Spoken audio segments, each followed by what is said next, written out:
Slave DiBiase.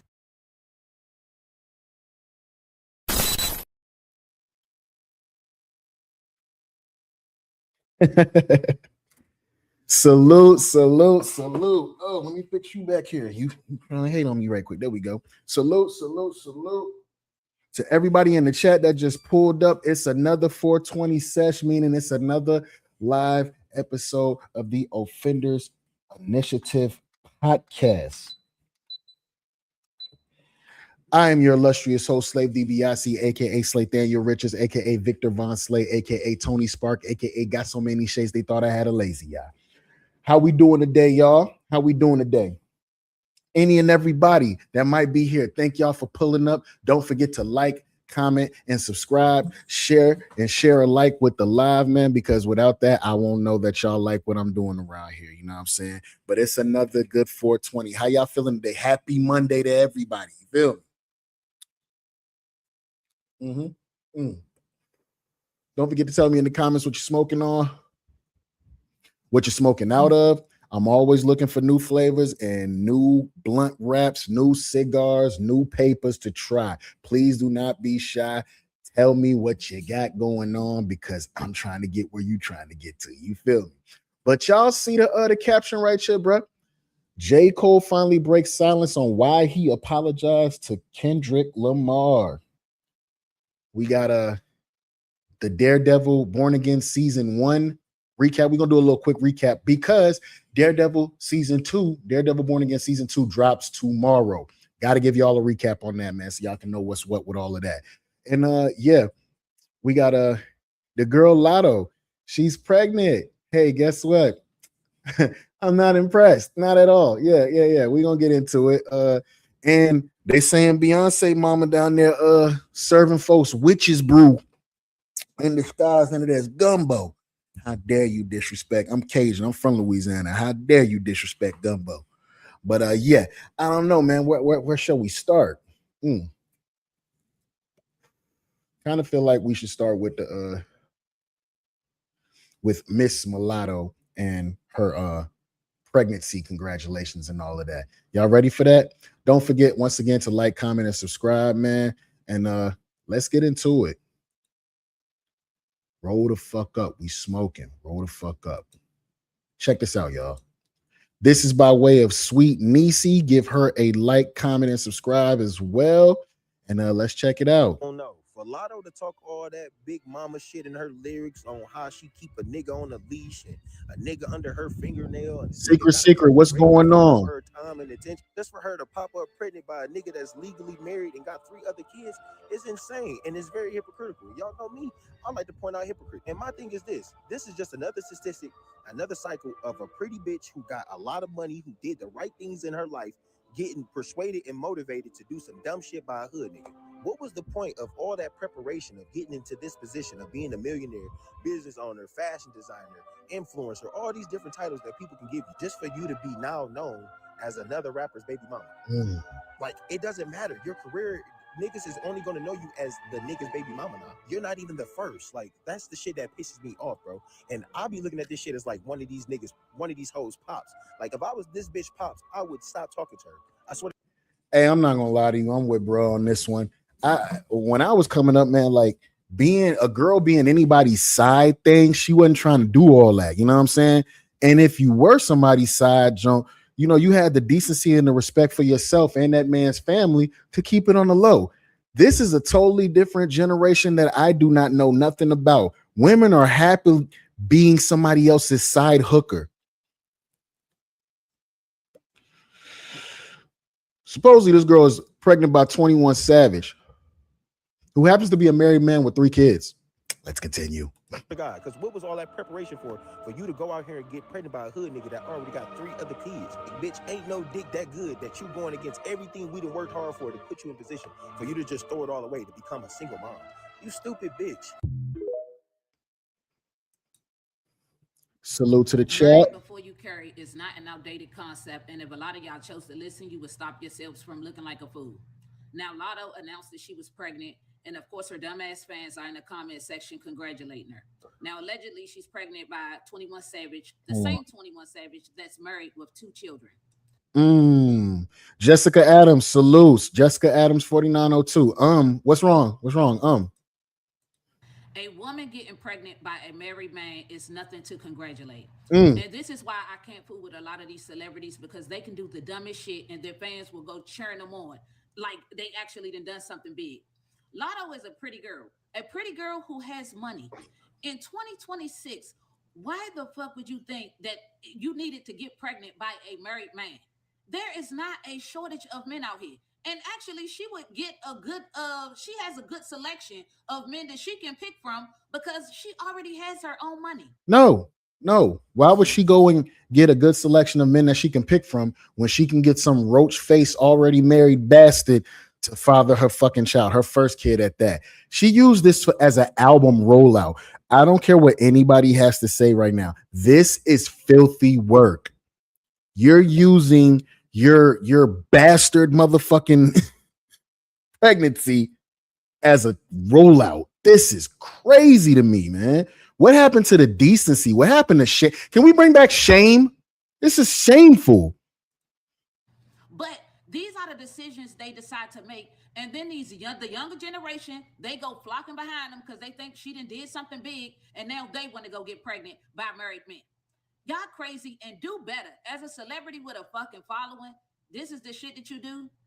Y'all ladies in y'all 20s and early 30s and all that, please do not follow behind these celebrities. Her, Cardi B, Summer Walker, whoever else is telling you how these niggas operate nowadays. Yo, don't be like this. Don't be like this because you're going to get the short end of the stick every time. Now, like my man said, she's going to be known as somebody baby mama instead of her actual music talent. Now, I don't listen to pussy rap. I don't listen to it. I hate girls rapping. It's trash to me. You know what I'm saying? Unless they came out in the 90s or any time before that. But yeah, this crazy. And all y'all birds who seen up here congratulating Lotto, she did all this talking about how I just she love how all the women are stepping up. Salute to the real women that are stepping up saying that this is disgusting. Salute. one touched and she big mama no kids and her body count and her man whole time.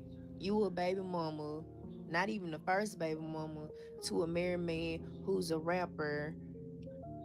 I'm just so confused because you had all this good stuff going for you. You could pop it, but now you want people to get with the whole big mama one kid trend. I Trash. don't respect that nor do I praise that because that is bird mentality. You talked about how you had the Big Bird. 500. What a 500 sister? Gone on. They tan her ass up, y'all. Woo. Yes, I'm a hater. I hate the fact that a beautiful young woman has built her. Hold on. Are people now being labeled as haters if they're hating on the fact that she got pregnant by a married man? You're being called a hater now? I'm a hater all day, man. Herself up from the ground up to end up a baby mother number 3 to a nigga who is still legally married to his baby mother number 2. And yeah, I'm a hater. I am hating on the fact that she could have done better. She didn't need his money. She didn't need him. She could have done better. But hey, what do I know? We're just setting examples for young women and we're just making sure that all men know as long as you got that bag and you putting that money in their hand, you could get any bitch you want. You can make any bitch you. So all you got to do is have a little bit of money and the girl will just go. That's basically what I'm seeing in today's generation. You could look like the back of a monkey's ass. And as long as you got the bag, a girl gonna go and she gonna go for you the strong way. It's nasty. Want a baby mother. Well, at least now he got Lotto as a baby mama. He won 21. You that nigga for real. Honestly, that's who I'm really like. That nigga right there. He's the one. He got that bitch. Now she's his. He is not the one. Because most of the time, if you got you a little side joint, she's supposed to shut the fuck up. And you're not supposed to have no babies with her, nigga. You gonna knock off a bitch that's not your wife raw and get her pregnant? All right, bro. Baby mama number 3. He won. Humiliation to the highest degree. This woman has spent years. This is her album cover, y'all. This is literally her album cover. She's using this as a motherfucking album rollout. It's disgusting. You got that woman, husband, baby in you right now. It is nasty. Come on, man. I just want us as a community, bro. Like, I want us to respect each other. Do better. This ain't right. But that's that other side of her. That's what that is. That's making this okay.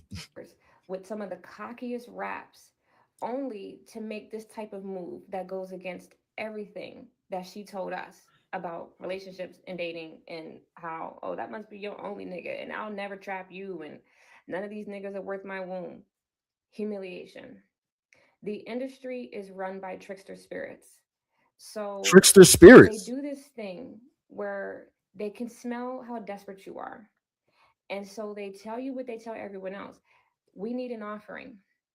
Pick which Oh no, not they trying to say that 21 is introducing mulatto because he trying to initiate her into that little secret society they got in Hollywood of Diddyism. you want to give. And a lot of them go this route. They love their family. They don't want to give them up. So they go this route. They don't know this person. This is a random person. It's easy to just do this. But I know a lot of people who gave a lot, whether it was their mother or this or something else, their soul, their whole, they gave a lot Their and it soul or still their didn't get them where they wanted to be. hold on. We ain't gonna act like she ain't just say that. Somebody done gave up their soul or their whole. Whoa. I don't want to be famous that bad. And also, I don't want to be in a relationship that bad that I'm disrespecting everybody around me. Oh, look, I's married now. I's pregnant now. The I's pregnant face. Stupid. So this is career suicide. She just went against everything that she rapped about. And the deeper meaning of this all is to push this type of bullshit on you, on young, impressionable women.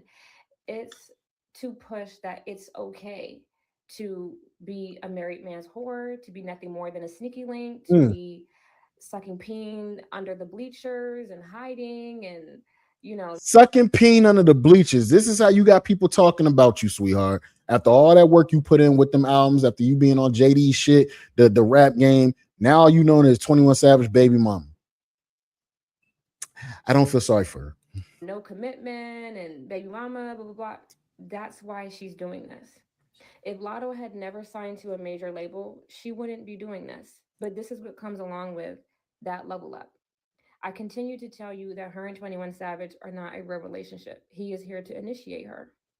It just is what it is. Mm. But she cannot blame Nikki when this doesn't work out for her, because it's not going to work out for her. The only people who will support her are people who live like this. Anybody with self esteem and self respect are not going to continue to support Latto. It's bad enough she's been rolling around as a white passing woman in a black scent. This is her final. I did not say that. You said she's she's rolling around masquerading as a black woman with black scent. That's crazy. But also accurate. Final losing ticket. And I see it so much with artists who want it so bad that they don't even read the contract. They don't even listen to the deal that they're being given. They just want it so bad. And on her struggle, height to the top, she just eliminated herself from the game. This is not going to work out for her.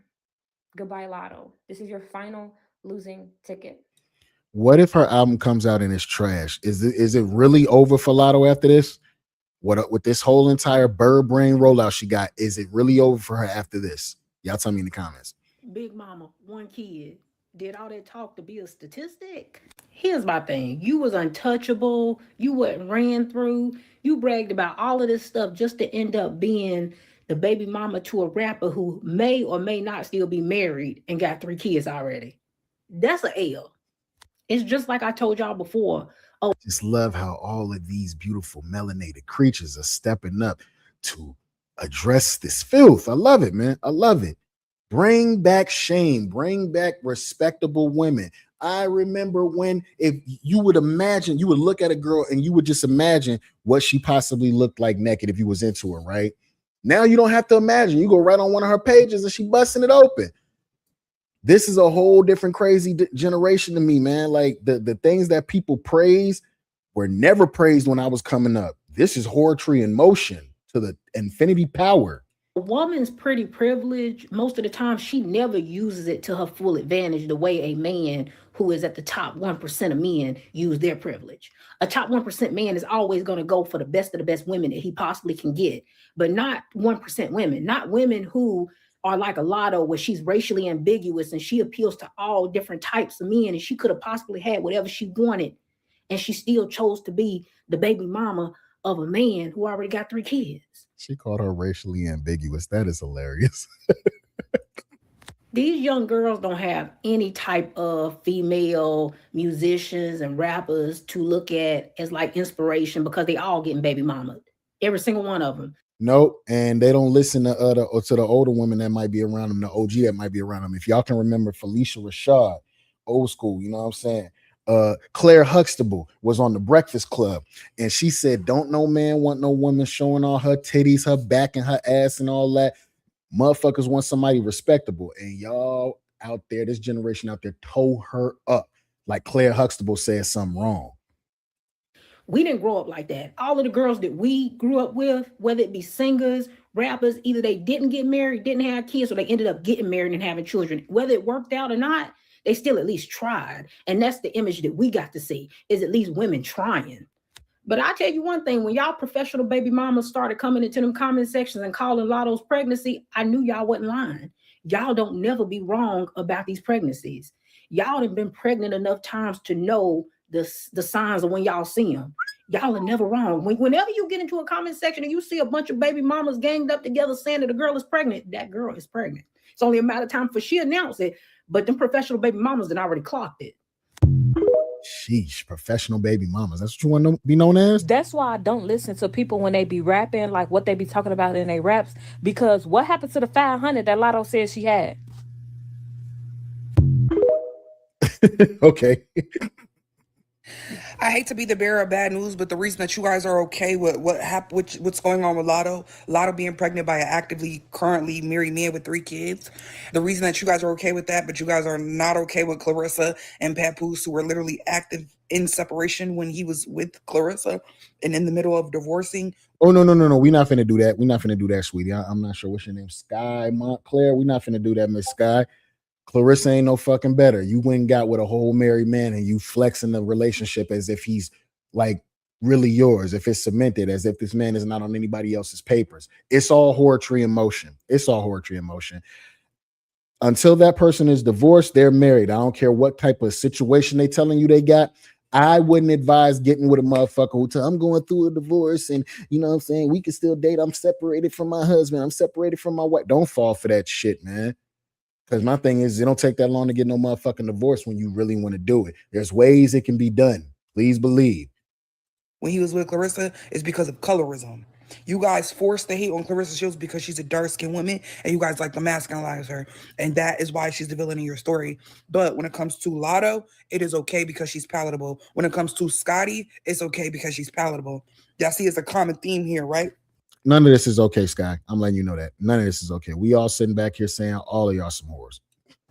But when it was Brene, pitchforks. Y'all see how you guys are inconsistent? Because you're fucking weirdos. You guys are fucking colorist ass bitches. And it's very sick that I've watched you guys bring literally. No, Brene's a bad example because she's weird. But y'all know what I'm trying to say. And that's pretty much the gist of it, man. You know what I'm saying? Moral of the story is, man, find your own, get your own, because you're gonna end up just like this bird brain over here, pregnant with somebody by somebody else's husband, and you've had your brain warped into thinking that it's okay. It's not okay. It's whorish. If I was her father, who I know for a long time, her father was her manager. He has to be fired or something because there's no way he let this go on. There's just no way he let this go on. You know what I'm saying? But y'all tell me in the comments, man, how y'all feeling about this one.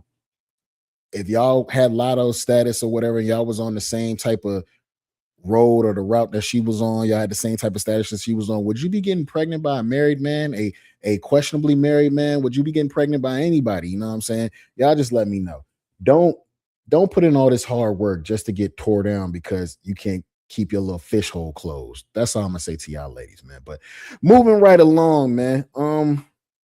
The boy J. Cole, he finally, after 2 years of the Kendrick Lamar battle with Drake coming to a close, he has finally addressed why he got out there and apologized to Kendrick Lamar.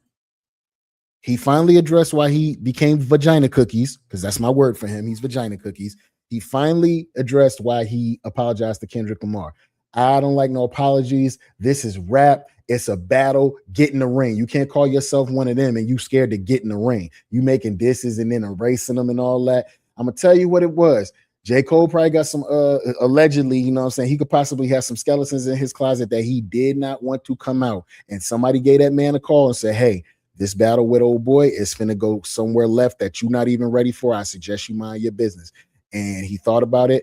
I do be fucking with a couple of hoes, man. Let me go ahead and chill out before my little secret get found out. I understand it, but it's still vagina cookies to me. It's a rap battle and you bowed out. You apologizing to niggas, man. We not doing all that. Let's see what J. Cole got to say, man.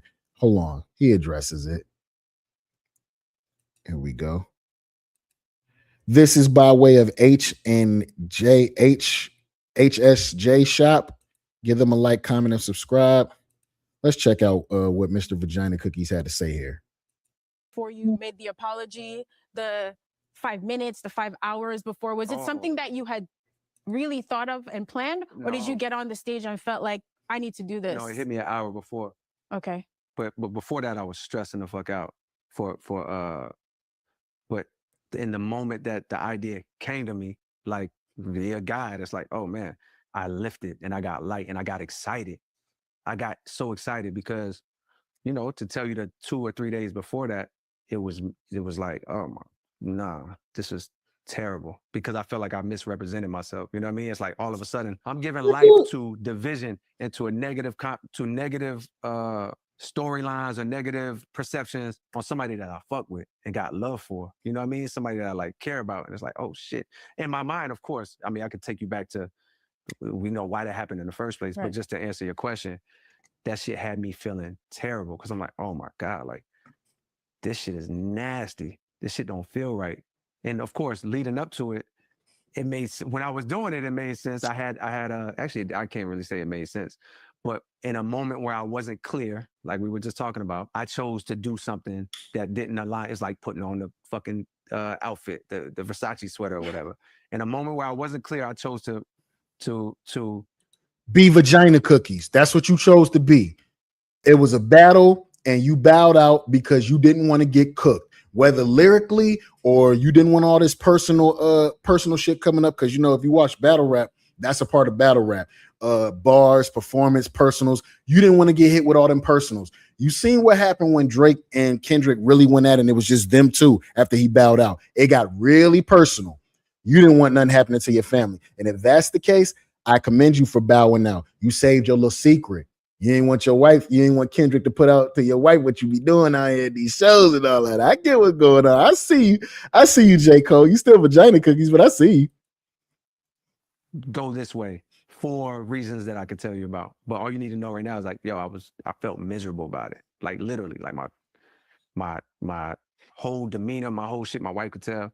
And so I'm like, oh my God, I gotta go on the stage and like come out here and pretend almost like people think that I'm represented. Mike Delete Later had just dropped. It's the biggest news. Not saying Mike Delete Later is, but just the drama of all of this is the big. Hold up. Looks like we have a hater in the comments. Let me give you the shine that you think you got. Who's the lame nigga. And you watching this lame nigga. Suck my dick. Anything else? Anything else you want? Suck my dick. It's big and black and it's got a lot of veins. Suck my dick. Yeah. You come on this channel, I'm getting you out of here. You do any sort of hate in the comments, I'm getting you out of here. This is my show. Suck my dick. Biggest news happening, and I'm coming out as a representative of what the fuck they just heard. It's like, oh, nah. So an hour before, it was like, oh, aha. Like, yo, in a very loud manner, you know, on a very public forum on your album, you said some shit you didn't believe in.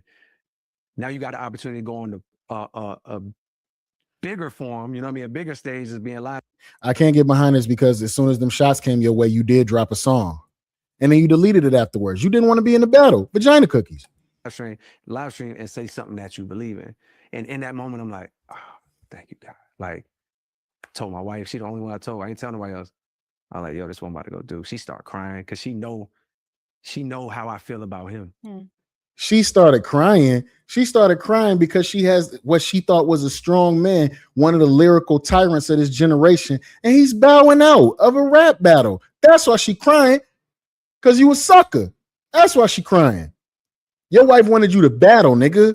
You know what I mean? Like she knows, and she saw how it was weighing on me the 2-3 days before that. She could see in my whole energy, and she would even ask me, and I'm just like, yeah, I got a lot going on right now. Like, so when I go and do it, I felt even better than I felt knowing I was gonna do it. I felt like, if you'd have seen me that night, man, mind you, the demeanor of everybody around me. I was just gonna say, like, damn, nigga, like my man Barry. Oh man, I'm in a rap battle and I actually have to say something back. Oh, all this talk. How many times has Cole said on a record that if you put him in the ring with anybody, he gonna get them out of there? And then when it was time for you to show it, you bowed out and apologized. Pop shit, apologized, nigga. Just ask Cole. From since the 80s, you know, he Earth Gang, signed Earth Gang, and yeah. He'll always keep it real with you. 100%. That's my nigga. Like he but he just sitting there like, he like, you a good dude, man.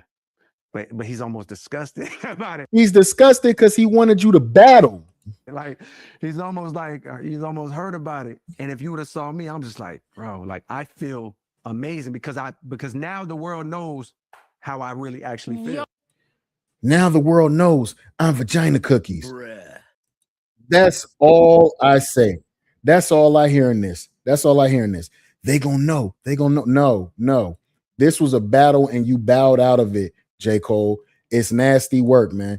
Hey, stop calling yourself one of the top MCs. Stop considering yourself as the big three and all of that. When it comes time to battle and you bow out, that's not no real MCing. Every MC that you know that has some sort of motherfucking prominence in the rap game, they've had a battle. Think about it. All your favorite rappers have had some sort of battle. They never bowed out. They never stood on a stool and apologized to a nigga. It's a battle. Scared of something? Vagina cookies. Trash. But y'all tell me in the comments how y'all feel about that, man. I don't want to hear no more apologizing from J. Cole. Trash, man. But yeah. Yo, have y'all heard about Beyonce mama Tina Knowles and her gumbo that she was selling at the Houston rodeo? And it's supposedly making a lot of her customers sick. Yeah. And it pains me because Tina Knowles is actually from Louisiana. She's supposed to know how to make gumbo.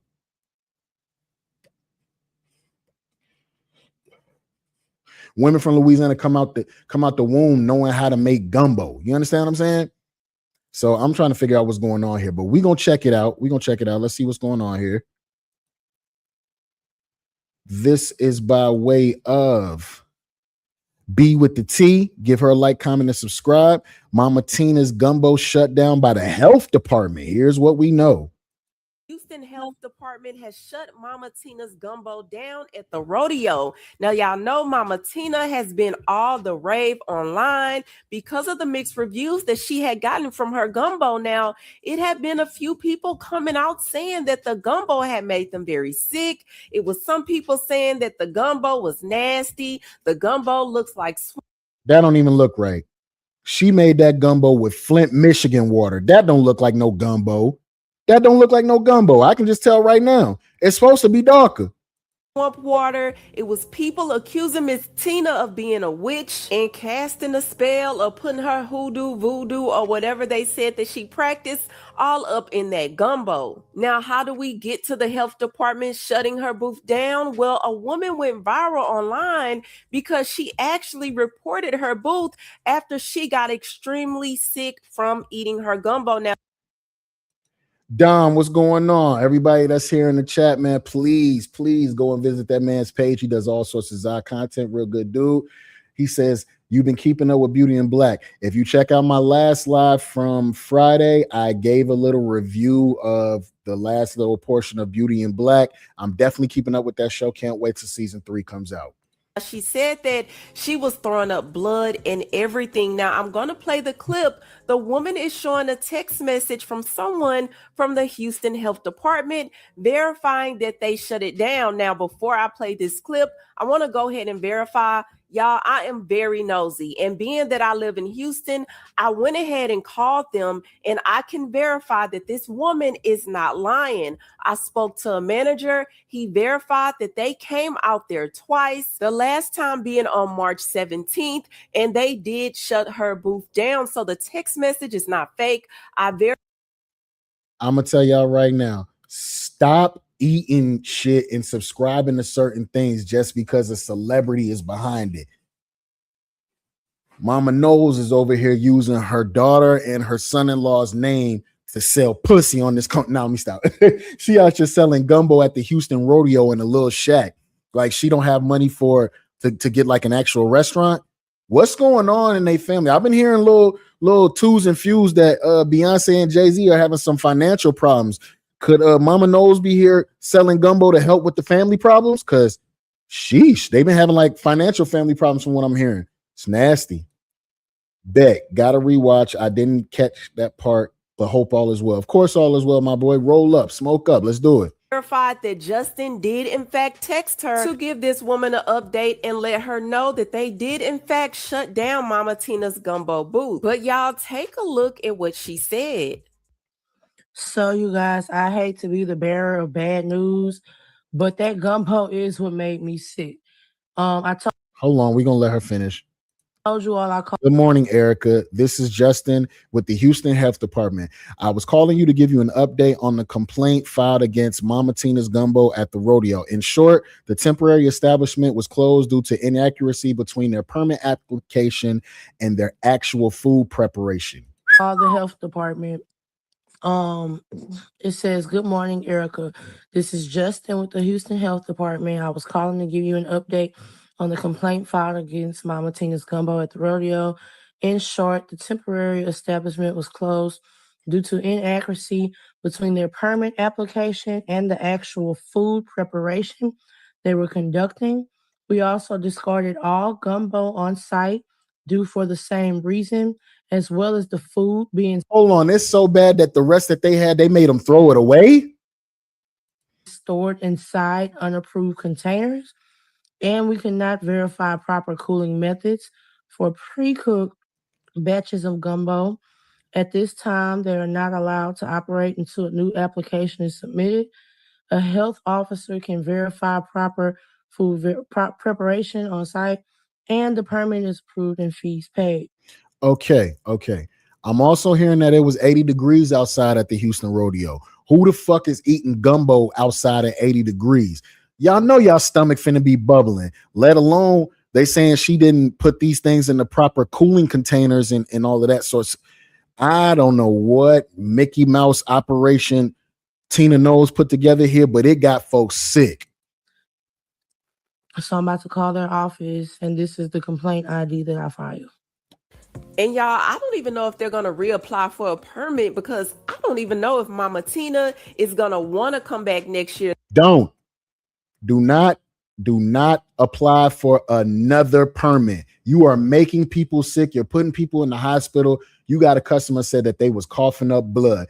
You're not supposed to eat no gumbo and be coughing up blood. It's some voodoo in there. Num yo horenge cho. She got something going on in there. You know, they're saying her and her daughter be witches now. Y'all got to watch. You can't eat everybody food. Ain't your mama ever told you that? You can't just eat everybody food, bruh. The way that y'all went in on her gumbo. Now, the rodeo does end this Sunday, so I mean, it really wouldn't make sense to apply again for this year. But I'm wondering if she is going to try to come back next year. But I would be surprised if she did. I mean, it was just too much negative backlash coming in about that gumbo. But I'm going to play the rest of this woman's TikTok so you guys can understand what's really going on and how sick this gumbo allegedly actually made her. Now, some people were saying that she should go ahead and sue Mama Tina. Y'all, this is such a crazy situation. Now, she was not the first person to get sick behind this gumbo. Should she sue Mama Tina, y'all, after getting sick the way that she's been getting sick along with other customers? Do they have the right to sue? I would say yes. Sue her motherfucking ass. Allegedly. But I want you guys to take a listen, y'all. Listen to her story, and y'all let me know what you think in the comments below. But that's all I have for you, and I'll talk to you later. We outside. KK. We out. POV, you tried Mama Tina's gumbo, and that's all you ate, and you ended up with food poisoning before going home. Sheesh. Outside, we at the rodeo. Wow, John. They don't have it in This is what she was cooking the gumbo out of, y'all. Oh wait, is that not right? Step on. Now, of course, you could tell everybody that they dummies for eating that hot ass food in 80-degree weather. You know, chili and gumbo is for, like, you know what I'm saying, when it get a little cold outside or whatever. But ain't no gumbo supposed to be making nobody go to the hospital, man. I'm from Louisiana. I ain't never had no gumbo that made me go to the hospital and or call for blood. I'm sorry. You didn't. Yeah. So I went to the doctor today. They gave me this. I have to poop in here. Whoa. Then I have to use this scooper that's inside of that one, scoop it in there. I have to put this in the freezer. Then I have to put the poop or the diarrhea. Nah, man. All this after eating some gumbo. Mama Tina, I'm suing your ass. You got the poop in a thing, and then yeah, TMI. You got the poop in a little container and then scooping into this one for observation up, man. I'm suing your motherfucking ass. I'm sorry. In these tubes as well. This is 8 different tubes that I have to fill up with shit. They also drew my blood. Okay. They drew my blood to make sure they basically testing for everything. So whatever it is that made me sick, we're gonna find it out ASAP. Now hold on now. This did take place in Houston. You know, they saying Houston, Atlanta, and North Carolina is the they big on AIDS, HIV, and herpes right now. So imagine you eating some gumbo going and you thinking you done got sick, and there's some totally other shit that you done did because you out here being all willy-nilly. They told me it could take a week for the labs to come back. I've already put in the request for the official report, the official inspector report from the health department. Since people are saying, oh, that's not the health department that takes me, it is. Why would I get on the internet to just lie about some shit? If it was just nasty, I would have said that. And then people talking about, oh, you don't like Beyonce. It has nothing to do with liking Beyonce. I love Beyonce. Beyonce didn't cook the motherfucking gumbo. Her mama did. Her mama not cooking that. In fact, we're related on my dad's mother's side. Like, literally, it has nothing to do with that. It has everything to do with that. I became violently ill after eating the gumbo. It has everything to do with the fact that the health department shut the stand down because the food was handled improperly. When I spoke to the health department, the man, his name is Justin, he's the inspector. And I told him what went on with me. He went out there the exact same day. They went out there immediately. They saw things that were wrong. They were supposed to be preparing the gumbo at a nearby restaurant that was approved, licensed on the permit. They were not cooking the fucking gumbo at the licensed place. They were cooking it at an unlicensed place, moving it to another unlicensed place. Go sit down, Snoopy.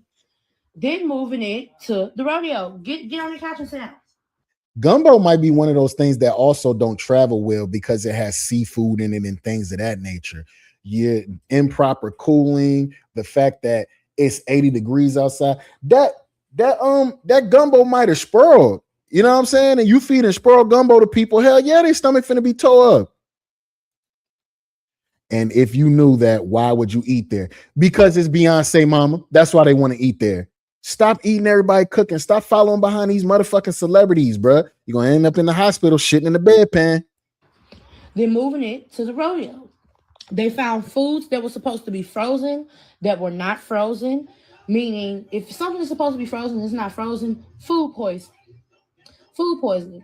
They didn't test the gumbo. They didn't do any of that. They shut it down. They made them throw all of the gumbo away, and they made them stop serving. Okay? If the health department shuts you down, that means that you were not on the up and up. You were not doing the proper things. There's no way, if you're doing the correct things as you stated in your permit, that the health department can come in and shut you down. Okay? I have no reason to lie. I told y'all the complaint ID number is literally up there. Y'all talking about HIPAA this, HIPAA that. HIPAA is when you go to the doctor that doesn't allow your doctors to give your information out. The health department deals with public health. It's public record. Anybody can get those records. That's why I posted the complaint ID number. So if you guys are so concerned about the truth, call the Houston Health Department, give them the complaint ID number, and they will literally tell you everything the report says. Or you can go online and you can order the official report as well, because as I stated, ain't nobody doing all that. We don't need to order no reports because you're not the only person, ma'am, that has reported that they have gotten sick behind this gumbo. She leave the bay leaves in there, y'all.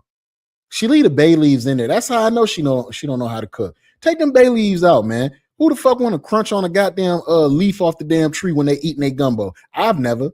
it's public record because they're serving the public. Okay, y'all. So as y'all can see, my eyes are swollen. I don't know if y'all can really just tell. Like, her eyes is swollen. They are. I'm looking at them. Look at them eyelids, y'all. Them eyelids is folded over, overly. You're not supposed to get all that from eating no gum, but that was something else. I don't know. My eyes are swollen. I'm fucked up. Extreme. Like, I got the bubble guts. I done took all type of diarrhea medicine, like all type of medicine to get better, and I'm not better. So we get to the rodeo. I just literally just got off the phone with the health department, and I told them what happened to me, and I told them all I ate before going was a bag of Cheeto Puffs, and when I was there, the only thing I drank was a bottle of water. And I paid $5 for a bottle of water and $27 for Mama Tina gumbo, the seafood gumbo with the blue crab and shrimp. $27 for a cup of death? Y'all pay $27 for that trash. It's a line. It was a line outside of her shack, all because this Beyonce mother. Well, y'all outside of that damn shack because it's Beyonce mom, or did y'all actually want some gumbo? Because I'm trying to get everybody's murder and Miranda's here as to why you would want to eat gumbo at 80-degree weather, and why do you want it from Tina Knowles? Would y'all went and got the gumbo if it was somebody that you motherfucking knew? Chicken and a sausage. So okay, my lips is dry. So we get there. I eat the gumbo. It was soupy as water. Keep in mind, I got this phone, and y'all saw this phone in the video. So I have two phones in my hand. Got my gumbo in his hand. We walk in. I'm trying to hold this and trying to eat or whatever. But as soon as we got it, I'm like, okay, it's moving like water. So I'm like, okay, it looked like it's watered down for real. But I'm like, okay, we still gonna try it, because the whole reason why my dumb ass went to Eat the Much go try the gumbo was because me and my mama got into an argument because my mama just. No, you wanted to go try because it's Beyonce, mama. I just wish everybody would tell the truth, man. It's seeming like this generation goes off of nothing but popularity, bro. Like, okay, y'all, you were related. My daddy been telling me since I was a kid, like we related to them on his mother's side, on my daddy mama's side, and they was invited to the family reunion, but they didn't come. But they were invited to the family reunion. So okay, I'm like, okay, that's my mama's like, that's your people. They from Louisiana. Anybody from Louisiana know how to cook gumbo? This. They from Louisiana. Them your peoples. They know how to cook gumbo. Obviously not. Dom says most people wouldn't eat something that looks nasty for real. Nah, they was over here trying to give Beyonce mama a chance. Trash. Look, your stomach paying for it. Your body paying for it right now. Your body is paying for popularity and trends. I just want y'all to understand that. This, da, da, da, da. So I'm from Houston, but all my people on both sides is from Louisiana. New Iberia, Lafayette, Baton Rouge, New Orleans, like literally everywhere. So okay, I get the gumbo. I'm like, okay, this is like a soup. But I'm like, okay, I just spent $27. So I already got it like that. So I'm like, okay, I'm finna eat the fucking gumbo. So I ate the meat out of it. Then when it was at the end, it was just the rice and the broth. I threw that away. And so I'm like, okay, that shit nasty. But at the end of the day, I'm like, okay. The reason why I tried it is I'm like, they always, people, y'all go eat McDonald's, y'all go eat all type of bullshit, but y'all don't never speak up on them. The white people businesses. I don't even know if I can say that on TikTok. But then when it comes to a black woman, they always trying to tear a black woman down. They always, you know what I'm saying? So no, we ain't trying to tear no black woman down, sweetie. It's just the shit nasty. It's okay to say something nasty and you didn't enjoy it. It is okay to tell the truth. That woman don't know how to cook and she poisoned all of y'all. It's okay to say that. It's really okay. I'm like, okay, these motherfuckers is lying in the reviews. It's no way. You know what I'm saying? Like, it's no way. So eat the gumbo. It's 3:30 when I eat the gumbo. By 10 o'clock, I'm starting to feel like, I keep burping. Every time I burp, I taste the gumbo. I'm like, okay, I'm hot. First, I was hot. I was sweating. And Mama knows gumbo giving instant AIDS out there. Motherfuckers talking about they hot, they losing weight, throwing up. It was cool outside. It wasn't cold, but it was cool. It was a nice little breeze when the sun went down. So, okay, whole bunch of shit. Fight broke out. People start running. Had to escape behind the damn tent through the back way. That's a whole nother story. Oh, my God. So, okay, we get out the rodeo. We leave. We finally get in the Uber. We get back to the car. At this time, it's like 10 o'clock or 10, almost 11. I'm feeling sick. And you shit on yourself in the Uber. That's basically where this story is going to lead to. We in the car, and so as soon as we got back to our car, I'm like, hold on, pull over. I gotta throw up. I gotta throw up. We had to go back because somebody left his keys. Went back, got the keys. When we went back, I got out the car again. I'm like, hold on, I gotta throw up, y'all. Something don't feel right. My mouth is watery. Like I don't feel good. Like something ain't right with me. Like so, okay, get in the car. We driving again. I'm like, okay, pull over. I gotta throw up. Get out. As soon as the motion stops, it's like, okay, I'm good. I don't have to throw up.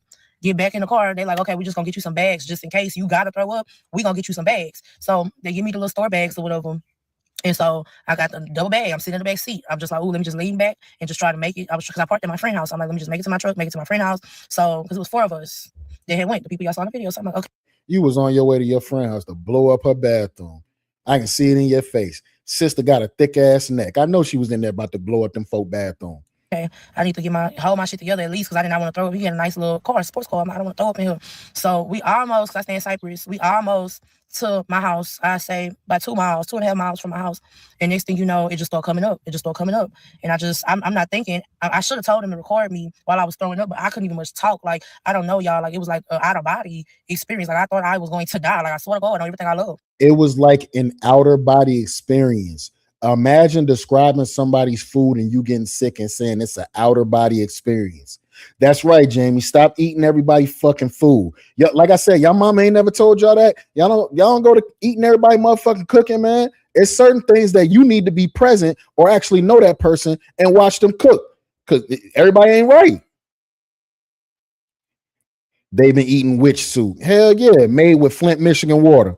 Like, it's so crazy. I get out the car because it's a 2-door. I had to climb out the car. I'm all in the bag. I'm drop the bag and I'm throwing up on side the damn shit. And next thing you know, I start spitting. And when I'm spitting, I'm looking at stuff. I'm like, oh shit, there's blood. And it tasted like blood because it was like metallic. Oh nah, that's witchcraft. Mama knows and them doing the same sort of witchcraft Screwface was doing on what was it? Hard to Kill, License to Kill, that movie with Steven Seagal. Yeah, she doing that same shit. Rum your whole name get trouble. Yeah, she done got all y'all folks sick. Bet y'all won't take y'all ass to Houston no more. Yep. Yes. Sitting there throwing up blood. What? I ain't never had no gumbo make me throw up blood. Make it make sense. In my mouth. So I'm like, oh no. So my friend Kayla, the one y'all saw in the video, she's like, oh, I'm finna call an ambulance. You need to go to the hospital right now. And I start screaming at her. I'm like, don't call no ambulance, bitch. I can't afford no medical bill, no trip, no ambulance trip. What you mean don't call the ambulance? You throwing up blood, bitch. You not finna die in my house and somebody tell you I done murdered you. Now we not doing that. Not doing that. No, none of that. Like, just bring me to my truck for real, and I go, just throw up shit or whatever at home and get myself together. So I had already been saying I was ready to go because I was supposed to go to another party. My cousin was having a party, and all my people was gonna be there. So we supposed to leave. And I was gonna go back to my truck and then go there. Did not make it. Okay, so I get back to my truck. I drive home. I got the chills immediately after I threw up. So I threw up blood. Then I had the chills. Get home. Threw up blood. I had the chills. Does this not sound like you in the stages of dying? Does this not sound like somebody that like they look like they ain't long for the world? You got chills, your mouth watery, you sweating, your eyes swollen, your neck thick, you're throwing up blood, you're shitting. Yeah. Just from this whole situation alone, I think I might be good on gumbo for a while. I just got naked. I washed my face and I just laid down. Like I was scared to get in the tub. I'm like, oh shit, I just need to lay down, back and forth to the bathroom, laying down, wake up. My goddamn eyes are swollen. My eyes hurt. Like my eyes are sore and my eyes are swollen. So I'm like, okay, something ain't right. And I told my mama, first of all, it was like soup. And then now I'm sick as a dog. And she was just like, oh, so the reviews was real. Like, that shit is true. I'm like, yes, mama, like, this shit is crazy. I'm sick. The reviews is real. That shit is true. We need to stop all this, man. How many times is a motherfucker gonna tell you, hey, they ain't right over there? Well, let me just go see for myself. Yeah, now look at you. Listen to the review when it comes to going to clubs, going to certain grocery stores, certain food establishments. You got to look at the reviews because them folk in there, they're going to tell you the truth. If I'd have read the reviews and they said people was getting sick, I'd have never took my ass around there. So my stomach hurt right now. Like, yeah, the health department, I'm going to record it when the health department call me back because they told me they had inspectors right now there testing everything because at the end of the day, it don't matter if we related or not. Y'all need to have, that can kill somebody. Y'all need to have y'all shit together, especially when you serving all the people. And I knew something was off, y'all. But I'm like, okay, I'm just going to try it, give my honest review. y'all get the gumbo before I get that X-Man. I'm like, what a line at? If you go to the rodeo, I've been going to the rodeo my whole fucking life, like my whole childhood. This is my first time as an adult. The last time I went was in 2013 when Mary J. Blige performed. So okay. I'm like, why is no line? You know it's a line. For every food place, every ride, everything is gonna be a line. He talking about some other lines just left. Cap, there's no line there because these other smart people were listening to the reviews. Not except for you, swole eye, swole neck. And I'm like, okay, another thing on the side, it say no returns and no refunds. It's no returns and no refunds. And I'm just like, no return on no place at the rodeo except for Mama Tina Gumbo. Do it say no refunds, no returns? And this shit crazy. I should have had, when I was eating the gumbo, I should have had one of my friends recording me. Well, it's my friends' coworkers. I went with my friend coworkers. I should have had them record me when I was eating the gumbo, recorded how I looked at like just like a brown water when you do that. I should record myself eating the gumbo. I should record myself throwing the cup away. I should have had them record me throwing up. I should have had basically everything. You should have recorded yourself saying you wanted to get to your friend's house so you can get to the bathroom. Sister got a neck like Mike Tyson. She was finna blow them folk bathroom up. That's why they was taking all day. They want, you know, about to go in my bathroom and fuck shit up. But I don't do content. I'm not a content creator. I don't like just be recording. That's a great question, Jamie. What person you know sell gumbo for $27? A cup of some watery witch's brew. I barely take good pictures and videos and shit. So it's like I'm not a content creator. So it's like everybody's like, where's this? Where's that? But I'm definitely gonna post when the health department call me back and tell me what's going on, why I'm sick, what the fuck is going on with me. And I'm gonna also post my receipt showing where $27 for Mama Tina's gumbo was spent. That is some almost sad shit to hear, man. Y'all tell me how y'all feeling on that one, man. Moral of the story on that one, stop eating all this food and stop doing everything that you're doing in life off the merit of trying to live like these fucking celebrities. I guarantee you, Mama Knowles make that gumbo. You think she eat that gumbo? You think she eat that gumbo? I don't think so. But y'all tell me in the comments, man, if y'all ever heard of somebody making gumbo and then making them do all of that. You getting chills, your eyes swollen, your tongue fat, your neck fat, you're throwing up blood, you're shitting, you know what I'm saying? Answer me in the comments, has any sort of gumbo ever made you do anything like that? My man Dom says, I never had gumbo, but no thank you. Put that on hold with trying sushi. Gumbo is cool, but go to Louisiana and go to a real reputable restaurant and get some gumbo. Not no motherfucking Beyonce mama. But moving right along, man, you know what I'm saying? Moving right along, we got the premiere of Daredevil Born Again Season 2. It's dropping tomorrow. I can't wait. Season 1 was fire. It was a slow build to me, but it was still fire. You know what I'm saying? Salute to Charlie Cox. Salute to Vincent D'Onofrio. And salute to Jessica Jones returning in Daredevil Born Again Season 2. They're putting that connective tissue of the Netflix MCU. They're bringing them back into the fold with the regular MCU. All my blurs, all my MCU people, pull up. What we're going to do right now is we're going to have ourselves a little recap of what happened in Season 1, and then we're going to go ahead and get up out of here so y'all will be refreshed and know exactly how to take on Season 2. And if you get a chance, maybe you could binge and just go watch Season 2 for yourself, because it's never going to be exactly what you want it to be if you don't watch it yourself. This is by way of IGN. Salute. Let's check it out. After the show's first season. Still, there was a lot tackled in that season, and given the amount of media we're all intaking at any given moment, we're guessing you could probably use a refresher on where we left off with the Man Without Fear and his friends and enemies. So let's take a look back at Matt Murdock's journey to date in his first proper Kevin Feige-produced Marvel Studios project with a recap of Daredevil Born Again's story so far.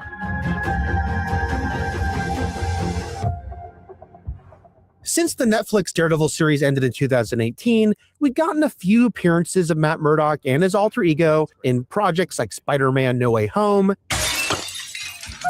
She-Hulk Attorney at Law, hey, maybe next time I'm in town I can take you out to dinner, and in Echo. But Daredevil Born Again finally also brought back his my early prediction, all my peoples that's going to go see the new Spider-Man movie, Spider-Man Brand New Day, that drops this summer. My early prediction, he's not being shown, but I believe Daredevil is in the movie, and he might even play a prominent role in the movie. Like it won't be no one and done. He might be throughout the movie, like how they're going to have the Punisher and the Hulk and possibly Jean Grey throughout the movie. House, Foggy Nelson and Karen Page, who we'd last seen deciding to restart their law firm with Matt under the expanded name Nelson, Murdoch, and Page. And it seemed like things were going good with the trio a few years later, both personally and professionally, even as Matt and Karen still danced around their continued attraction to each other and the hesitation to act. I have met the actress that plays Karen Page, Deborah Ann Wolf, I think that's her name. I met her at last year's Dragon Con here in the A. She's really, really nice, y'all. She's really, really nice. So I get a chance to say stuff like that because normally people in entertainment, movie stars, basketball players are normally assholes. She wasn't. She's a very, very nice person. Salute to Karen Page. Act on it. But alas, Matt Murdoch's life can never stay happy for too long, with trouble rising again thanks to a case Foggy was working on. No, just stay there. In the aftermath of Wilson Fisk, the Kingpin, being shot by Echo, and his recuperation and the journey to Oklahoma he took, his wife, Vanessa, had begun to fully run his criminal organization in his absence. And with Wilson increased... I like how they brought back the original woman who played Vanessa from the Netflix series. They didn't have to bring her back. They very much so could have recast her. They could have recast everybody here except for Daredevil. But salute to them also bringing back Vincent D'Onofrio as Kingpin. I can't see nobody else playing Kingpin but him. The fact that he isn't being considered for a movie, although my earliest prediction, we will see Vincent D'Onofrio as Kingpin in an actual proper MCU movie as a big bad, possibly in the third Spider-Man movie that will now be in this trilogy. Well, technically it will be Spider-Man 6. I believe they're going to be 3 more movies, counting Spider-Man Brand New Day, and it's all working up to Wilson Fisk being the big bad in the background, and all the heroes are going to have to come together. This is including Daredevil, Punisher, the Iron Fist shall return, Jessica Jones, Luke Cage, Mike Coulter as Luke Cage. I see him returning. All of these people are going to get together. Echo, White Tiger, they're all going to get together and they're going to be fighting Wilson Fisk and his forces. And it's going to be a 1v1 of Spider-Man versus Wilson Fisk, and how they give him his strength in the MCU in a movie. I can't wait to see. Acting distant, Vanessa began having an affair with a man named Adam, while also coming to realize the Fisk family's criminal activities were in danger of being undone by a client of Foggy's, Benny Cafaro, who could reveal the truth about how the Fisks have been using Red Hook Port as a cover for their illicit activities. And to put a stop to this, without her husband's knowledge, she hired Benjamin Dex Poindexter. Salute to the return of the MCU's version of Bullseye. Now, if we can remember in the live action Daredevil movie that they had back in the day with, who was it? What was his name? Matt Fleck, not Matt Fleck. Ben Affleck. Ben Affleck played as Daredevil. We had Colin Farrell, who's played an array of characters. That brother has so much range. Salute to Colin Farrell. He played the live action version of Bullseye that we ever got. This is a more comic book accurate version of Bullseye. I like my brother Dexter right here. He's vicious. He's crazy. He's got an iron, like mechanical spine that kind of is making him indestructible. It's just adding to more and more of his killer viciousness. And we got to see some of that in the very first episode of Daredevil Born Again. We got to see some of that. AKA Bullseye, to kill both Benny and Foggy, while first helping get Dex freed from the mental institution he'd been locked up in. Called Benjamin Cafaro and his lawyer, Foggy Nelson. At Matt, Foggy, and Karen's usual hangout, Josie's Bar, Bullseye's merciless attack sadly does indeed take out Foggy, along with several other bystanders, leading to a furious fight between Bullseye and a vengeance-fueled Daredevil. That fight that he had in that bar was so crazy. It reminded me of the hallway fights that they had back in the original Daredevil that was in Netflix. I love that series because those hallway fights, you could see Daredevil, you know what I'm saying? He was giving out punishment and he was also taking damage as well. Is that the dude that can throw it? Yes.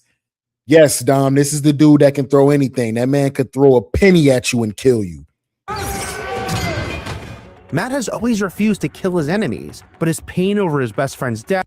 If you see the first episode, look at all these knives he threw in Matt. That's how you know Daredevil was like relentless, bro. He had all these knives stuck in him from the fight that he had with Bullseye, and he kept fighting. He had knives everywhere in him.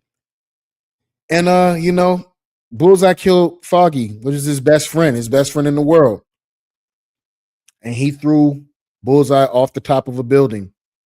I see no problems with this. This whole no kill rule, I don't really be with it when it comes to certain villains in some of these different franchises. There are a couple of people. Tell me in the comments if you've ever seen a villain who you like, nah, when they catch this bitch, he needs to go. She needs to go. There are a couple of people who you like, nah, bitch, you need to die now. Lex Luthor, the Joker, Bullseye. You know what I'm saying? These are people that need to go. They don't need to have no repeat to keep coming back, keep coming. Dr. Doom. Once you get these kind of people down, you take them out, bro. All that no kill rule bullshit. You're subjecting the world to future torment.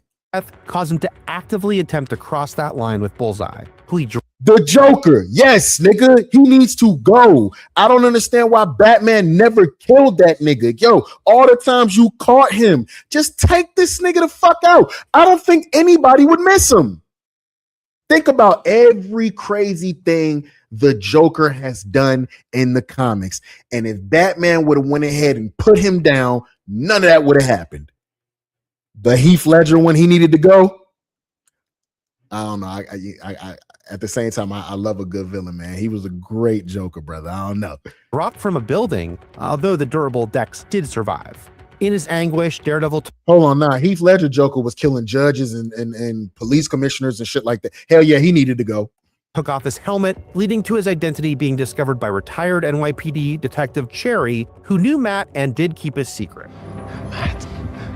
The loss of Foggy had huge ramifications, with Nelson, Murdoch, and Page being shut down, and the grieving Karen moving away to San Francisco. Matt once more decided to stop being Daredevil and formed the new law firm Murdoch and McDuffie with his friend, Kirsten McDuffie, while employing Cherry as a private investigator.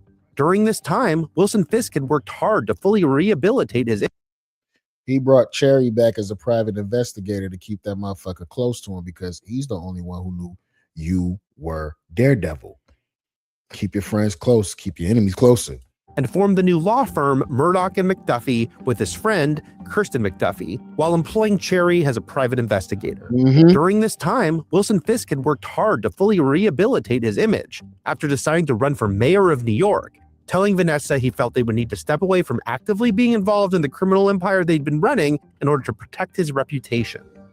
I don't get how the MCU's version of New York knows that Kingpin is a whole criminal and he was able to still run from some sort of legal office. He still became mayor. Tell me, how does a criminal, let's just say they might have 37 felonies. How does somebody like that become a mayor or a president? It's time. And while Daredevil was no longer fighting crime, an increasing number of costume vigilantes in New York now included the likes of Hector Ayala, aka the White Tiger, and the wealthy Jack Duquesne, whose experience helping fight the Kingpin-backed tracksuit mafia, alongside Kate Bishop, had eventually led to him becoming a masked swordsman known as, well, the Swordsman. Are you okay? Never been better. Oh no! A year after Foggy's death, Matt begins dating therapist Heather Glenn. Fisk, meanwhile... Matt is a whole player. I want everybody to know that. As a matter of fact, that might be one of my AKAs from now on, AKA the cited Matt Murdock. That dude take down more women than motherfucking James Bond.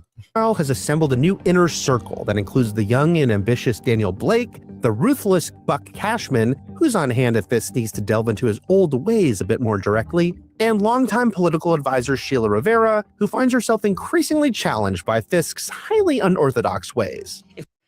If you have any sort of respect for yourself, respect for the law, respect for the system, you wouldn't have been in the likes of trying to represent no former criminal with all the stuff that he did. Dom says in the OG James Bond he was a sniper. He was pulling. James Bond would have 2-3 different girls in one movie. Matt Murdock be having 2-3 different women in one season. If we could get back to the agenda. With the tide of the election turning in Fisk's favor, Matt requests a meeting, and having spent so much time at each other's throats, the two old enemies are amused at where they find themselves, though Matt also warns Fisk that while he'd like to believe his claims that he's changed his ways, he'll be ready for him if he proves to be lying. But Fisk in turn warns Matt that as mayor, he will have zero tolerance for costume vigilantes. I like this whole interaction that they had because he was basically telling Fisk, like, yo, he was like, yo, if you decide to become the kingpin again, I'm on your ass. And then he hit him with the, Matt, because, Matt, his senses are heightened because of that whole sight problem that he has, even though he can see better than most people. But, when the kingpin was walking up to the table, Matt tells him, your footsteps are a little lighter. He was like, you lost some weight. And he tells him, Matt, I will not spar you. I won't spar you. And as a matter of fact, if you decide to be Daredevil again, I will bring the entire legal system that New York City has to offer upon your head. So he threatened him. You become Daredevil again, I'm on your ass. I will not tolerate people running around in silly costumes. I was just playing. I didn't know I sounded like that. Soon after, Fisk does indeed win and becomes New York's new mayor, though Vanessa is not exactly thrilled. Fisk ends up revealing to her that he knows about the affair with Adam, and when Vanessa asks that Adam not be killed, he promises that he won't be. Of course, that doesn't stop him from secretly keeping Adam his prisoner. And though Wilson and Vanessa certainly have enough reasons to go to therapy, Wilson manipulates it so they specifically go to Heather, working to get her to see him sympathetically. Hold on. Dom, since you here, you see the Heather girl, right? Just pay attention to her. Like I said, one of my new AKAs is about to be the sighted Mac Murdock. He's a sniper. As he plays up the violence that he suffered at the hands of a vigilante. I'm here because I don't want to lose my wife. When Hector Ayala intervenes in what looks like a mugging, it leads to the inadvertent death of one of the assailants, who turns out to be a cop. And they shouldn't have been mugging somebody. Matt is hired to defend Hector.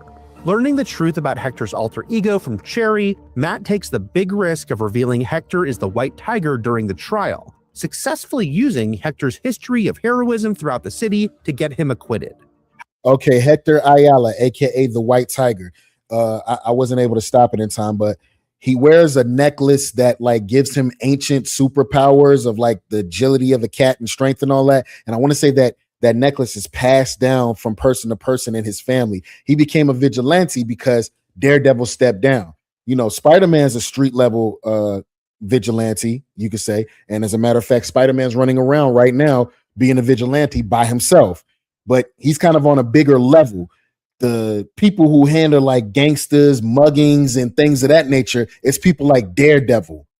Daredevil stepped down, which made White Tiger step up. However, in retribution, Hector is murdered soon after by one of a growing number of violent local cops who wear the logo of the Punisher, believing they operate in the same manner that Frank Castle does. Though he can't help but get involved in some physical altercations from time to time, Matt still resists becoming Daredevil again, even as the city is stalked by a killer known as Muse, someone who uses the blood of his victims as part of the art he's leaving all around. Sicko. The Muse guy was fire. See, this is what I'm telling y'all. These is one of these characters where you like, nah, when you catch him, bitch, you gotta go. He was killing people, ripping them apart, and using their blood to make fucking murals all over the city to get Wilson Fisk fucking attention and Daredevil's attention. Dude's a whole sicko. You don't let nobody like this back out into the streets. You don't put nobody like this in no motherfucking insane asylum. Bitch, you need to go to hell where you fucking came from. Around the city. But Matt's discovery of the Punisher logo on the bullet casing that killed Hector has him seek out Frank Castle, who once more tries to push his own darker, more Salute to John Barenthal returning as the Punisher. And in my opinion, he's a comic book accurate Punisher from the way that he moves, the way that he fights, his appearance, and the way that he talks. Murderous path on Matt, insisting Foggy's death weighs on him more than he'll admit. While Matt leaves their meeting very much rejecting becoming another Punisher, he does begin to train with his Daredevil Billy Club again. During an adventure that was mostly standalone in nature, although it did involve some criminals working for Luca, a member of Fisk's organization who was badly in need of money the Fisk's ordering him to pay, Matt has to use some quick thinking to take down a group of bank robbers, He did this shit so smooth. He didn't have to dress up or nothing. And he even got into it on a 1v1 outside of the bank, and he broke somebody's leg. I mean, just snapped it in two. Salute to Disney Plus for not toning down the violence that happens in these Netflix MCU TV shows. Don't tone the violence down, because that's what we love. That's what we love. I love when Matt gets in these fights and then he got to go to the doctor and get somebody to patch him up because he done got his ass whipped a little bit. That's realism. Let's see it. Assistance from kindly assistant bank manager Yusuf Khan. Yusuf, of course, is the father to Kamala Khan, aka Miss Marvel, and this experience together leads Yusuf to invite Matt over for dinner with his family. Dang, Matt, I mean, between Spider-Man, She-Hulk, and Hulk, and now Miss Marvel, you've got quite the list of fellow superheroes and their families you're Matt took down Miss Marvel too, remember that. Hanging out with for such a brooding guy. Jen, I Excuse me, nasty, not Miss Marvel. Matt took down She-Hulk. could use a co-counsel. Took her down so good, he hit it once and she took him to a family cookout. At an event with New York's elite, including Jack and hey, Dana from the pit. Fisk learned how much resistance there still was to the changes he was trying to push through in the city, including his project to pour money into Red Hook Port and his focus on targeting vigilantes. Fisk then went about forming his special anti-vigilante task force made up of violent and corrupt police officers like Connor Powell, who tried to blame Hector for the death of his partner, and Cole North, the cop who actually killed Hector. When Muse takes Angela Del Toro, Hector's niece, Matt decides the time has come to find Biggs, you gone too far. It took for Muse to kidnap a little girl for him to suit up. You know, not the fact that he was killing people and using their skin on the wall as a painting. That didn't move nobody. He had to kidnap a little girl to do it. Okay. Talk about your morals and principles here. Finally once more donned the Daredevil costume instead of calling the cops. Or, as Matt puts it, Daredevil is able to save Angela from Muse and his creepy, blood-draining ways, though the well-trained Muse more than holds his own in their fight, and he does manage to escape. Wow. It does remind you of the Rorschach mask. I know exactly what you're talking about, but he's way sicker than Rorschach. Way sicker. You got to watch the season. Fisk learns that Matt has resumed the costumed identity that he loathes so much. He's back. Has his alter ego, Bastian Cooper, Muse then approaches Heather under the guise of seeking therapy before revealing who he really is, taking her captive and intending to kill her and drain her blood for his next dark piece of art. Matt arrives as Daredevil and the two fight once more before Heather shoots and kills Muse. And in the aftermath, Heather lets it be known. Salute to Heather for taking that psychopath off the map, for taking him off the board. You don't lock nobody like that up. Did you see him lay down the white sheet? He was finna go to work on that woman. No, you gotta go. To Matt that she sees both Muse and Daredevil as similar violent threats, further embracing Fisk's anti-costume vigilante philosophies. And it seems like maybe she's on the road to figuring out that Matt is Daredevil? You think he said my name? Who? Daredevil. With the bank robbery a bust, Luca dared to tell Fisk he would not pay his debt, believing he had an ally in Vanessa, because he'd seen her own frustrations with how Fisk had them now operating versus when she was in charge. And she tells him where to go to kill Fisk, but it's a trap that Vanessa and Fisk set together, and Buck takes out Luca instead. Thank you, Buck. Some real Kingpin shit. My man always eating him some sort of steak. That boy Kingpin eat good, now. Wanting to fully mend things between them, Fisk reveals to Vanessa that he has Adam held captive. And Vanessa decides she's willing to wipe the slate clean the Fisk way by, naturally, killing Adam herself. Oh, look at these two sick. You should kill Adam yourself. We still married and we took a motherfucking break and you ain't got a whole boyfriend? Yeah. In order to prove to me that you still love me, take him out. Yeah, now that was cold-blooded. Goes reconnecting over murder. Beginning to realize there is more to Foggy's death, Matt visits Dex in prison, wanting him to admit, incorrectly, sorry Matt, that it was Wilson Fisk who hired him to kill Foggy. Matt ends up hurting Dex, who uses his trip to the prison infirmary to break out soon after in a classic Bullseye manner. At a ball for the mayor, Matt uses his powers to eavesdrop on the Fisks, and he finds out that it was Vanessa who ordered the hit on Foggy. Moments later, Bullseye attempts to kill the Fisks, with Kingpin's life only being saved when Matt takes the bullet meant for his longtime enemy. You too good of a person You too good of a person. That boy took a bullet for Kingpin after he just told him, I'm on your ass if you go back to being a hero in this city. You took a bullet for that dude. I want to know what Matt was thinking then. But sorry, Matt, this hardly has Wilson filled with gratitude, because not only does he decide to drop any pretense of playing by the rules when it comes to hunting down vigilantes. There'll be no body cams, no due process, no warrants. But Fisk decides he wants.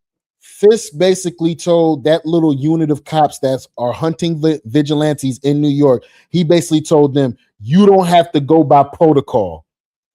If you catch a vigilante masked up, dead him on sight.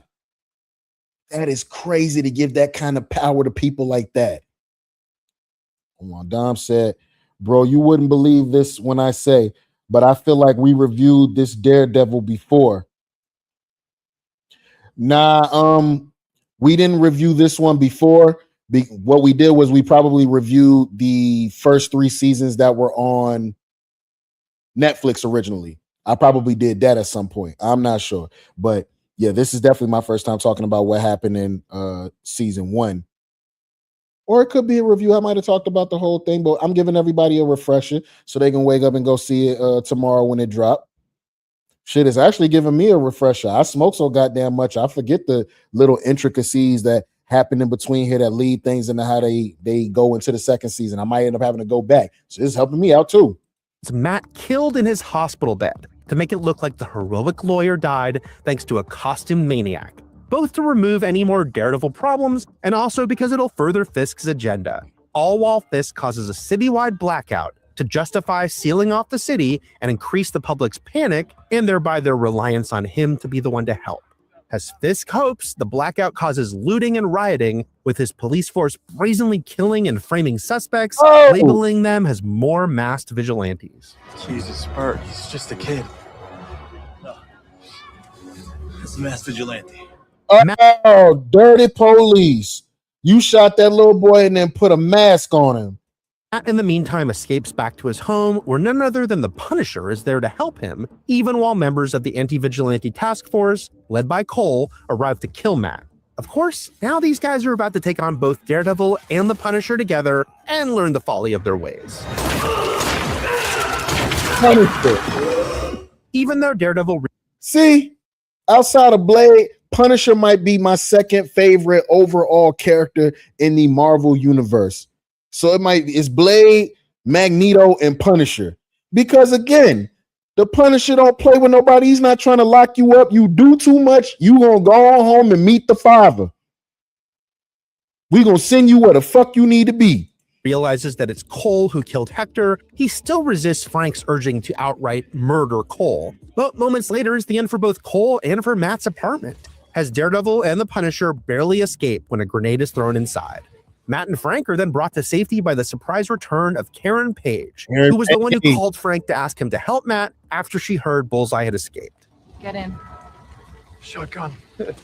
Matt and Karen then find the files for Foggy's case, realizing the full extent of what he was uncovering about Red Hook Port and how its status has a free port, except for none. Think about it, bro. If you were Batman and you ran into the Joker and the Joker just did his first mass murder and you catch him as Batman, you beat shit down his leg to the point of death, do you stop or you be like, nah, bitch, if I don't get you up out of here, you're going to do something worse? I mean, it's a moral call. You know what I'm saying? It's a moral call. I'm with the Punisher. You out of line, you do something out of line, I'm going to punish you. And it's going to be a forever punishment. Ain't no 3 months, ain't no watch TV. You going to just stay in that little room. Come on in the room. Come on in the room. You're going to come on in the room. That's what's going to happen to you. So I fuck with the Punisher. U.S. jurisdiction is allowing the Fisks to use it as a hub for all sorts of illegal activity. Frank, in the meantime, directly attacks the anti-vigilante task force on his own, only to be captured by them, with Pal trying to recruit Frank by pulling the old, we're not so different, you and I routine, and calling Frank an inspiration to them all. Hey, you fucking mind, you know that? You're a bunch of clowns, you know that? So that's a maybe, right, Frank? Oh, and in the midst of all of this, we should mention that young journalist B.B. Urich has befriended... Hold on.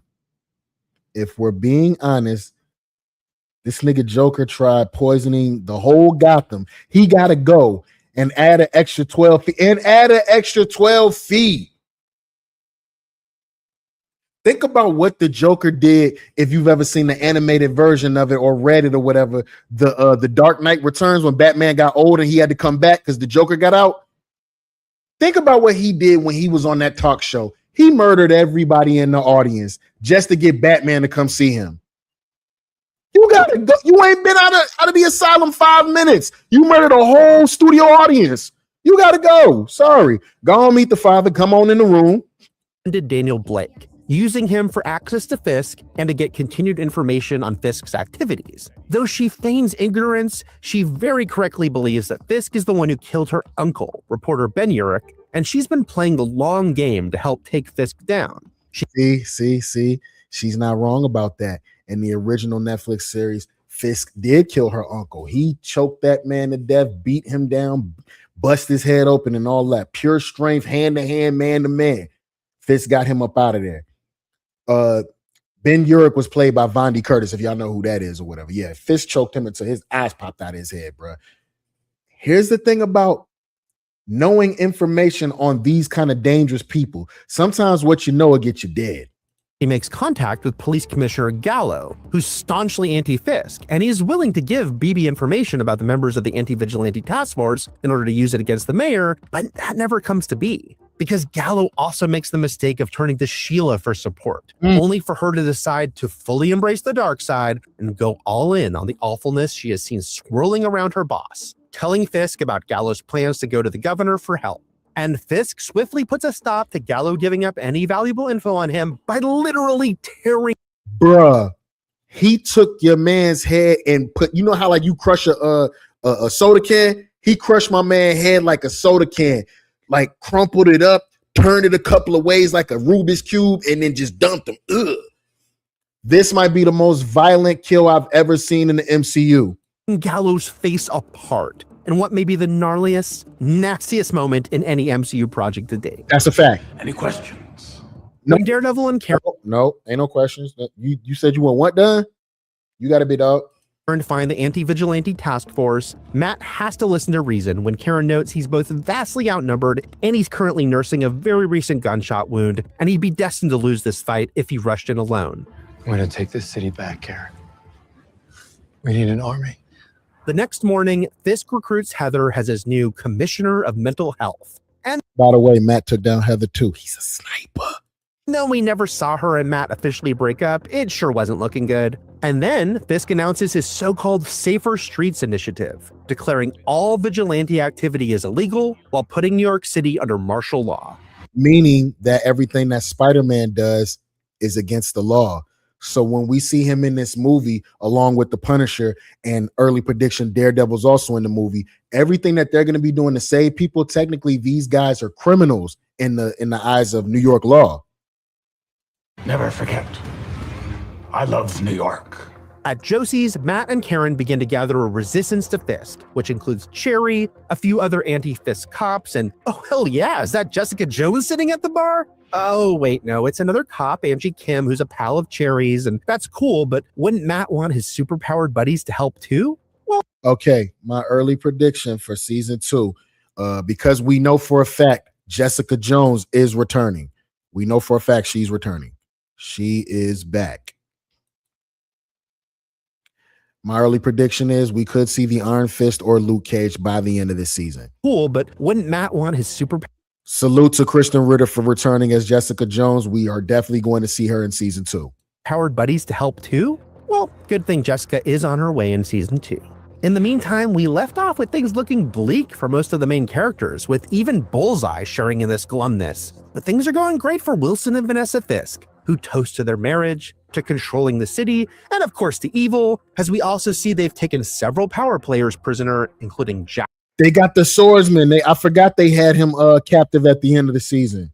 Jack and Frank. But Frank's captivity doesn't last that long, as he lures a gullible guard close, the better to get the drop on him and escape off to his own adventures, both in his upcoming Disney Plus special and in Spider-Man Brand New Day. Thanks. But as for Matt and his resistance group against the Kingpin, we'll see how they progress when Daredevil Born Again returns for season 2 on March 24th. So hold on. This means it's a good chance that either season 2 or season 3, we could see, or maybe even season 4, we could see Spider-Man making a crossover, and he would be one of the people that actually came from the movies into a MCU TV show. We could possibly see that. I can't wait to see it. Spider-Man joining the resistance against Kingpin, and they all coming together on some street level Avengers shit. I'm here to see it. Well, y'all know what time it is, man. The session's over with. I am fried, died, and laid to the motherfucking side. This was a good one for a Monday.